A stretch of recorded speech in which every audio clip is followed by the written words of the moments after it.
there is a speaker, a person who that I've been trying to have on stage for since the beginning of LeWeb, so 7, 8 years or something like that, and who always said, "No, I can't come. I am sorry, I can't speak. I like you, Loic, but I won't come here." And finally, he's here. He's the former general manager and VP of Apple Europe, and as you know, they don't let many people talk for Apple. And so finally, he's a free man. So help me welcome Pascal Cagni. He can talk, and he's coming here. Hello.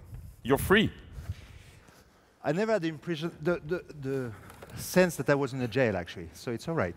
Yeah, well, it's a good feeling. It's a good feeling to be here and to see all these enthusiasts, right? I guess there are better jails than Apple, yeah. But I'm glad you're coming because I've been so frustrated. You've been ignoring us. I love to frustrate you because at least the day we do it, right, we're going to do it well, hopefully, in the next 10 to 20 minutes. So now I want to know everything about, your experience there. So tell me about that secret company. Absolutely not. When you've been secret once in your life, you continue to be secret. What can I tell you? The figures talk by themselves. The product, hopefully, that you're all basically wearing, using, are essentially, look at this. There's only Apple here on the first rank. Who's got an Apple device on you? Look. Fantastic. I remember the time where I was in the TGV, the fast train in France, right, in the early days, 2000s, where the minute I was speaking, one guy which had an Apple, I was sitting there and asking how come he was smart enough to choose an Apple. And I think that's the fantastic saga of Apple, is to have seen how we could roll it out. You go in the university right now, in some of large space like this, you see Apple around the place. Now, the debate is how we are going and how we're going to continue to have our customers surprise and delight, because that's what is at stake. Is Apple monitoring this? Or do they still tell you don't say this and you should say that? And no. No. No. 31st of October, I'm a free man, as you said, but I've got too much respect for the company which basically builds, I think, one of the best saga of the last decades to basically have anything bad to say, right? I think. So tell me about the culture. First, there is this culture of not letting anyone but Steve at the time speak, right, basically, in public. No, you're all after that. What you need to understand is that when Apple got successful, right, after the iPod and the happening of the iPhone, the company became so huge in terms of value, but also what was at stake was so immense that in a world where the digital media exploded, we thought having the word control, we basically decided to leave basically a product talk. Better to have hundreds of people here and there in the world talking. And we had also someone exceptional, an iconic person and leaders, Steve, which had to basically take the light. And he did that in a very unique ways. So he not only that we're obsessed by control, but I think it was kind of a respect to our shareholders or stakeholders, the employees of Apple, that we need to basically correct that. And we simply believe, and I think Tim will also say that today, that our duty in life, their duty in life today, is essentially to do the best product in the world. So when you do the best product in the world with no compromise, you let the product talk for you. That's as simple as that. Tell me about how it was working with Steve. I know you don't like... I think he's going to tell me in a minute what he said to Marcus early on, right? Is that I'm starting like a corporate guy, isn't it? No, you don't sound like a corporate guy. Good. Tell me how the privilege I had with Steve, being recruited with him, is that coming at the early days... Steve hired you. Yes. That essentially, he gave me the keys of Europe. But obviously, having the keys of Europe, I had a duty. And the duty was essentially, the mandate was very simple. Europe is complicated, make it simple, and try to recruit the best talent. The rest is history. Now, the fact that the Atlantics, and actually even the US, were in between Europe and the rest, allowed me to have a very unique relationship, as long as the results were here, and I've been here all along. And I didn't have, basically, the same pressure that typically the Tony Fadell had at the time of the iPod, right? I was a lot more remote. In the meantime, when we had the privilege to welcome here Steve in the early days for the Apple Expo, I think the review we did with him were absolutely inspiring. And that's where you learn the concept of doing very few things well. The classical story that we said is also the concept of being specialized, doing few things at a time. Wait. What was the first thing? The idea is to do few things very well, right? Yep. Even the presentation, the attention to details was absolutely obsessive in many respects. And I know that all of you read many books about Apple and And you did that, obviously, just lately. Yeah, for bio. And I think it's all what you read is exactly true, right? No, all the good things, the bad things you read So tell me about the that. culture. Let's nail it. Few things well. Few things well. Next, attention to details. The most important decision you take every day is the decision to say no to things and to opportunities, right? We were hammered down in the early years about why is it that we don't do a digital camera? Why we don't do a camcorder? Why we don't basically print or brand on any of these devices? That was never on the agenda because we couldn't basically revolutionize, be disruptive of that, making a real differences. And when we find the iPod, later on the iPhone, that's really where we've been able to really change that. And I think that's really been part of the culture today. And many people are asking me about the future of Apple. I believe that the culture is so ingrained in Apple for the years ahead, you will continue to see some of the best products. Can you teach me how to launch a product? No, I think we need... There just was a launch 2 sessions ago, right? So tell me as an entrepreneur, how should I launch a product a la Apple? No, one of the... Everyone tells us time to time that we're arrogant, but I think one of the things we learn also is to be kind of humble in many stuff. And I believe what we did at Apple for our products... No, Pascal. What we did for our products may not be relevant for anyone's, right? So on launching the products, I'm still surprised today that when you have some of... I just saw the head of Nokia design. I think he's a remarkable individual. The job they do is actually remarkable. But for example, when you have this very unique product, and it takes years, months, a lot of efforts. When you have one chance to show it, you basically make sure that you show it once, so that at that stage is a new stuff. And I don't believe that we should launch any products saying it's here today, and essentially it's going to come 2 or 3 months from now, right? We should try to launch it. And except when you do platform software, when you want to gather basically the community of developers, you want absolutely to get the best possible cumulative effect of surprise. So it's really an event at each launch of products. And I see many of the startups here or the entrepreneur launching Internet of Objects, right? And my best advice is always that. You only have one chance to give a first impressions. You cannot miss that. And leveraging on the social medias, you need to really use it. Right, but you have a unique attention, like people lining up around Apple stores, for 24 hours. I never believe how people do that, but like I can wait 24 hours or something. But so a startup doesn't have that kind of attention. It's the opposite, right? They're trying to get attention. So, which coming back to my humility points, that maybe what I'm telling you cannot be applicable all on the place. Still, I believe is that startups, when he has a product, has one chance to go out and explain to the world he's bringing. At that stage, you need to concentrate all of his resource and basically make sure that time after times, he only basically do one thing coming out, right, basically. I think that's an easy advice, but I really deeply believe in this. And I see still many companies not doing it, large company. The launch of Surface by Microsoft, and what we just seen this morning on Nokia, is in my culture, in our culture, something somewhat surprising, right? Somewhat surprising. Is that we wouldn't do the same way, right? That's it. Don't try anything harder, right? There's nothing else I can say on that. No, that's fine. So I'm sorry, I will come back to it. You said few things, Apple culture, few things, the details, say no. So focus, basically. Yeah. The details, say no, what else? I think we had also this amazing concept saying that we need to be a nation of specialists, right? Which is essentially not pretend to own everything or to do or to know about everything. So very often, because you're in a startup, on an early stage company, you are supposed and you are somewhat very proud to state, I'm doing many things. I think the concept there is to recognize what you are very good at and then find the best talent or outsource the areas where you're not good. So the concept is to be functional, right?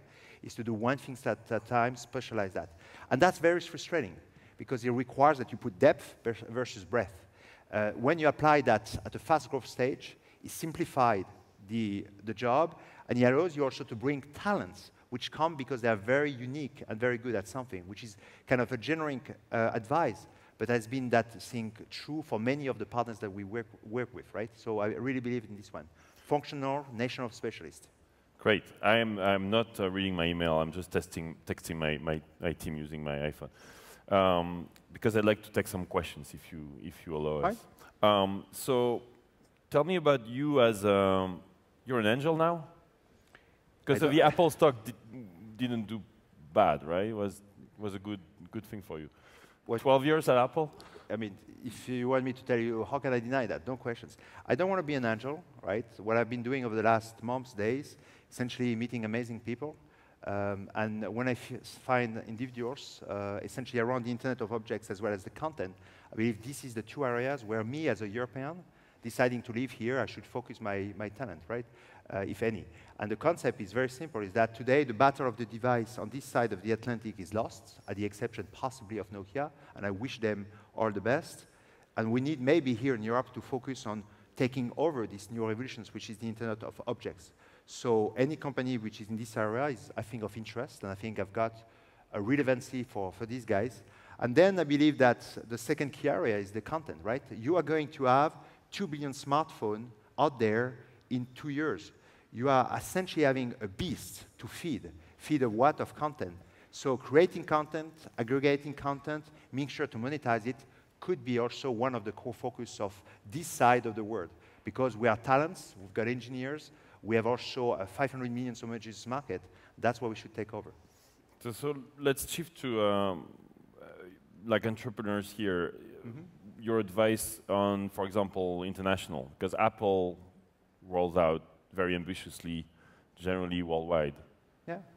Right? So are you more like, would you advise an entrepreneur to go, let's dominate Paris and France first, and then go international? Or no, Germany and so? In many areas, we learn and we made our mistakes over the years. I mean, today, I got to something of a conviction, is that while when you come out of the US or you're in Europe, you need to learn by having direct contact with the customer is one market. I believe the concept of looking at Europe and just doing the top T3 or T5 is totally obsolete. The truth of the matter today, you can have a pan-European online stores. You can have most of the applications running on a large scale. The app stores has been demonstrating in and out how you could offer to Kazakhstan, to Joburg, essentially the best possible apps. You have today the means of payments, and you talk of that here, to do that. So I think you need to be ambitious. But they all start from one idea, is that first you need to really prototype on one place and get very intuitive with your customers, right? So the multi-channels, including the ability to sell direct, should be a must. Who's got a question for Pascal? We have two ladies who will come to you. Just raise your hand if you have a question for Pascal on anything, Apple related. He can tell you all. There's one here. Yeah, and I know I didn't tell either Pascal nor the room. Could you get a mic here? Can you raise your hand, please? No, I didn't see a question. All right, I took them by surprise here. Anyone has a question? Yes, here. Thank you.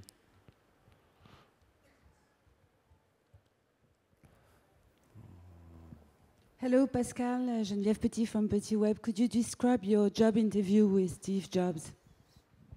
The what? Your job interview with Steve Jobs. That is not anymore one of the best kept secret, right? I'm not sure I should describe that. That's private, essentially. But I had 3 or 4 hours walk on the beach somewhere in the world with Steve the first day I interviewed him, and I was a product guide. I was going out from Pachelbel and EC at that stage, and essentially he recruited me because I was not a salesman and because I was a product guy, having basically in the center of France here in Angers, created a manufacturing, R&D, and design center, right? So that's certainly the chance or the luck I had, is to basically apply for the wrong job, but with the right background, right? And all of that get me that positions back in 2000, at a time where actually I had a job at Dell, a contract at Dell, a house rent at Dell, and I've been smart enough or simply lucky, right? Remember what Yossi Wardi said yesterday, you need luck, luck, luck. And there is something of that, right? The luck of choosing Apple versus Dell at that stage. Anyone else? You're very quiet today. Yes, here. Thank you. There is one right here. Oh, you have one there. I'm sorry. Yeah. Go ahead, please. Hi, my name is Mathieu from Psychosoft, and my question is, how does it work, the selection process to be featured on the App Store? How to be featured? How can I get my app featured on the App Store? In case you didn't get it, right? I'm not anymore at Apple, right? So I'm not going to answer to a question which is well documented on the web, and I think you should ask the question to the Apple guys, but I heard a lot of bad things about this. The truth of the matter, you need to understand that the thousands of requests we had to learn the process, because like any company, they're in a learning phase. We did offer, and we're still offering, I think, what we call an SLA, service level agreement, by which essentially in 7 days, we cover 99% of the requests, right? For the rest, everything is documented, and you should talk to the group which is called the Worldwide Developer Relation, right? Yes. But I leave that to Apple. Please be nice with Pascal. He's not representing Apple anymore. Here's one for you personally. How do I get you to invest in my company if I'm a startup? It's very simple, right? It covers the few areas we talk, Internet of Objects, focus more in Europe's with the idea of internationalize contents and the ability also to monetize it. And then it's about people, strategy, and the rest. Nothing very complex. How do I get in touch with you? You can reach Boris. You can reach me at IPC28, right, on Twitter. Or IPC4, the figures, right, at me.com. That's your mail? That's for mail. And for Twitter, IPC4 at me.com. Yeah. The number. That's for the mail. And for Twitter, IPC. Just give you his email address. One of my email addresses. So you guys all email Pascal with your business plans. He will get a lot of... I'm not in that business, remember, right? There is fantastic VCs here out there which do a much better job than any individuals like me. Any other question? Yeah?